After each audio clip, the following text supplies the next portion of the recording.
Memandang alam dari atas bukit, sejauh pandangku lepaskan. Sungai tampak berliku, sawah hijau membentang, bagai permadani di kaki langit. Gunung menjulang, berpayung awan, oh indah pemandangan. Om Swastiastu. Yang terhormat Dewan Juri serta teman-teman yang saya cintai. Perkenalkan, nama saya Nikomang Desi Windayani. Kali ini saya akan membawakan sebuah cerita dengan judul Asal Mula Desa Tenganan. Nah, teman-teman mau mendengarkan cerita ini? Baiklah, tapi duduk yang rapi dulu ya. Pada zaman dahulu, terdapat sebuah kisah tentang Raja Bedahulu. Raja Bedahulu merupakan raja yang sangat terkenal di Bali. Beliau memiliki seekor kuda bernama Onces Rawut. Kuda itu sangat disayangi karena bentuk tubuhnya yang anggun, bulunya lebat, putih bersih, dan ekornya yang panjang. Serta sifatnya yang sangat setia, tidak pernah membangkang, dan selalu menuruti perintah sang raja. Kalau raja bepergian, kuda itu selalu mengantarkan dengan aman ke tempat yang dituju. Diceritakan pada suatu malam, kuda itu hilang dari kandangnya. Pengawal istana baru tahu keesokan harinya. Dengan rasa sedih dan penuh rasa ketakutan, ia memberanikan diri untuk menghadap sang raja. Maaf raja, kuda baginda telah menghilang. Hamba telah mencarinya ke sekeliling istana, namun hamba tidak menemukannya. Apa? Bagaimana bisa?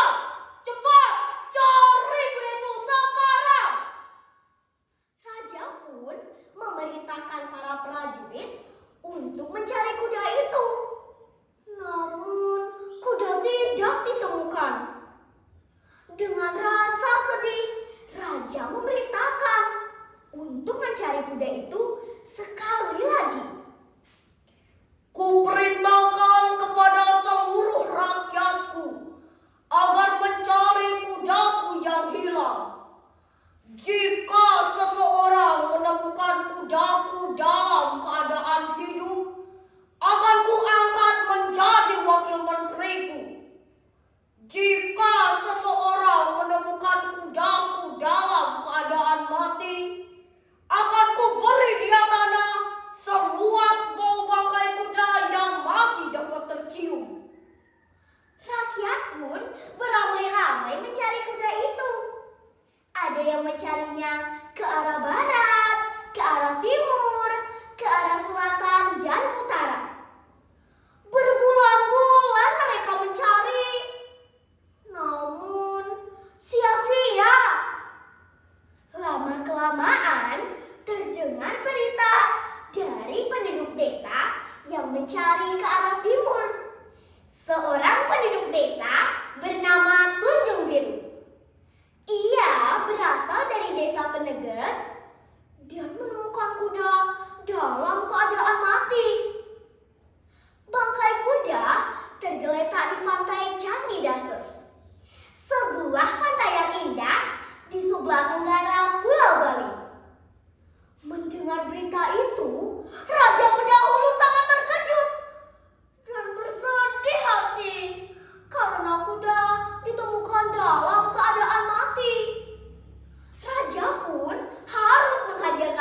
memberikan tanah kepada Tunjung Biru.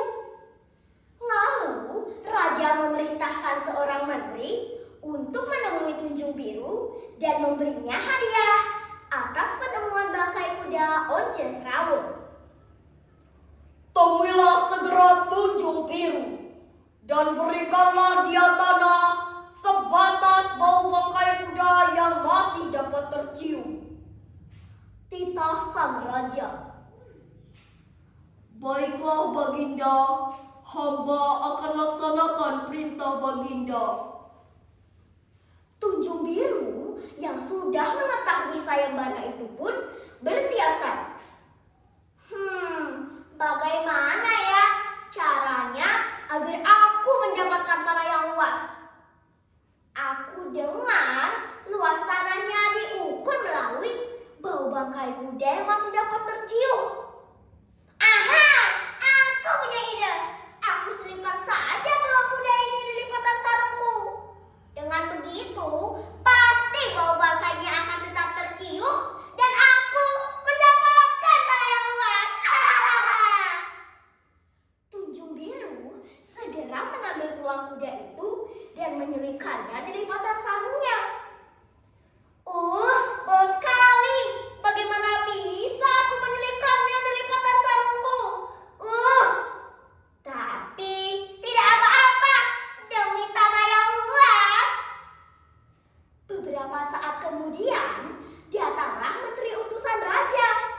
Dari tempat ditemukan bangkai kuda tersebut, menteri dan Tunjung Biru berjalan bersama. Mereka menghitung langkah demi langkah. Namun, bau bangkai kuda itu masih tetap tercium. Karena sang menteri kelelahan, akhirnya ia berhenti di puncak bukit. Ah, Tunjung Biru, beruntung sekali kau mendapatkan tanah yang luas. Ambillah tanah ini semua, mulai dari bukit yang melengkung sampai ke pantai Candi Dasa. Ucap sang menteri.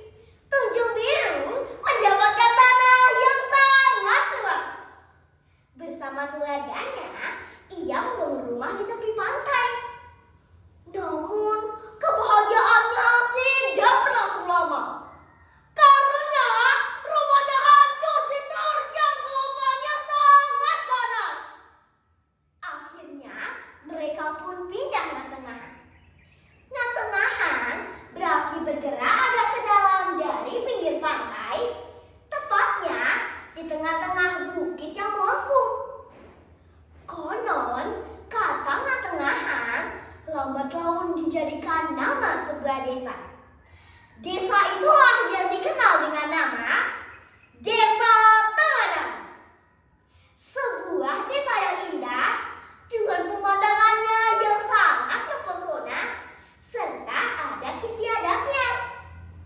Teman-teman, amanat yang bisa kita petik dari cerita ini adalah kita harus ikhlas dalam membantu seseorang.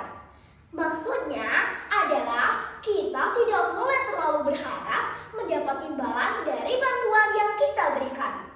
Apalagi mengharapkan imbalan yang besar dan banyak. Karena itu adalah sifat yang kurang baik. Demikianlah cerita tentang asal mula Desa Tenganan. Om Santi, Santi, Santi, Om.